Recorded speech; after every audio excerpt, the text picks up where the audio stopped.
question is, what is gun control? Gun control in the United States consists of laws enacted by the federal, state, county, and municipal governments governing the ownership, the sale, the transfer, and the right to keep and bear arms within a city, a county, a state, or within federal government guidelines. What are your personal views on gun control? Well, the right to keep and bear arms is guaranteed in the Constitution of the United States. The framers of the Constitution, of course, had a different view of the world from which we look at it today. However, it's a basic tenet of American citizenry and the right to live in this country that you have the right to defend yourself, to defend your property, defend your home, and defend those close to you, and more importantly, to defend the nation against enemies both foreign and domestic. The framers of the Constitution intended that the right to keep and bear arms would allow an informed citizenry to undertake all of the above. Is there anything you would change or add to gun control? Well, that's a topic of a significant amount of debate right now, especially in light of the recent tragedy in Seattle on the 5th of June.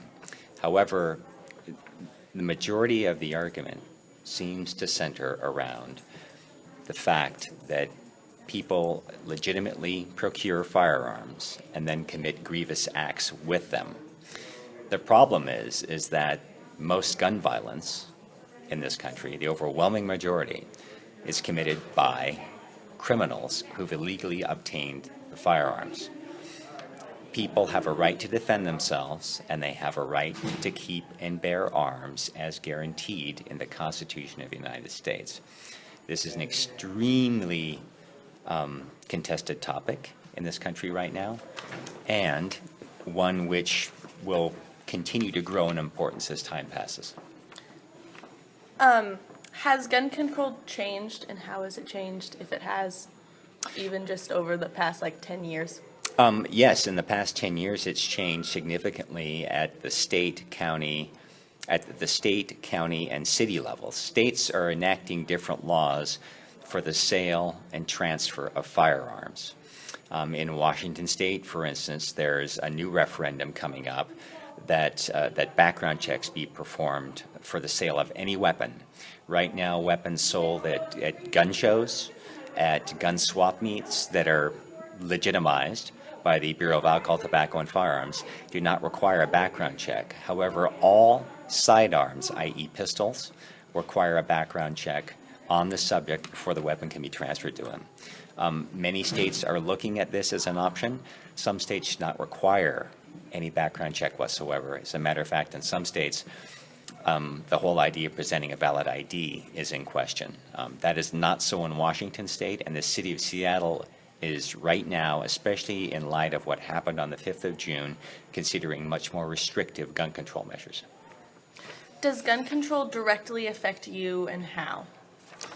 Well, of course, as a person who supports the right to keep and bear arms, the fact that the city and the state have an interest in any weapons that I may own or I may procure is an invasion of my privacy. The big issue here, and something that the framers of the Constitution wanted to put in place, is, you know what, people should not fear their governments. Governments should fear their people.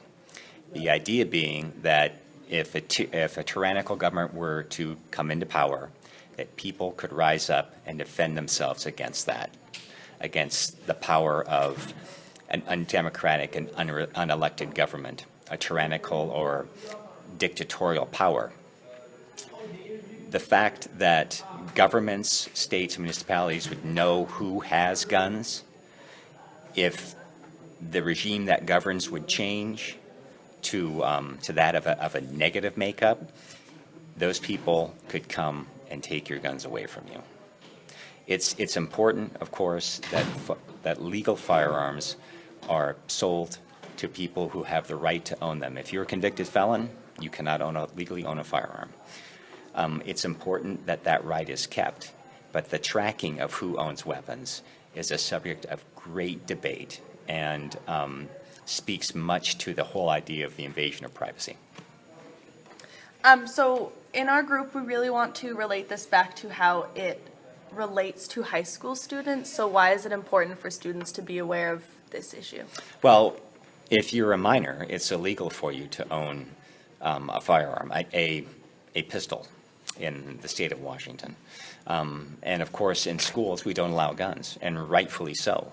Guns are not allowed in several places unless you're a licensed and confirmed peace or law enforcement officer in the state of Washington. The reasons behind that are obvious. I mean, at least at the high school level. It's much more difficult to explain to elementary or middle school kids why they can't carry a gun around, but the reasons they're obvious.